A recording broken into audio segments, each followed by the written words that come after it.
Sen beni unuttun çoktan mazide. Ben hala yaşarım eski günlerde.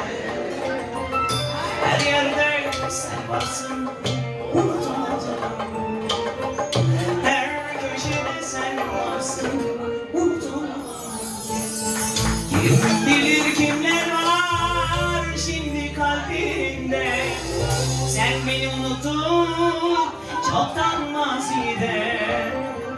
Ben hala yaşarım eski günlerde. Her köşede sen varsın, unutamadım. Her masada sen varsın, unutamayanlara.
Sevgi sana geçermiş neden?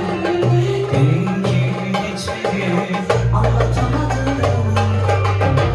Bu aşkın hayır yok, unut boşver. Ne içtimse seni unutamadım. Bu aşktan hayır yok, unut dediler. Ne içtimse seni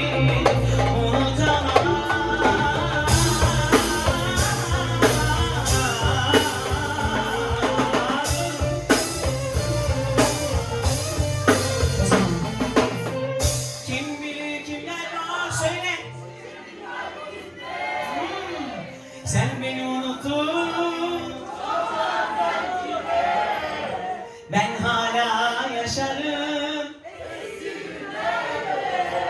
Her yerde sen varsın, her şeyde sen varsın. Biliyorum sayıca fazla kalabalık değiliz ama bu eğlenemeyeceğimiz anlamına gelmiyor. Biliyorsunuz ki en önemli kararlar her zaman azınlıklardan çıkmıştır. Kim bilir kimler var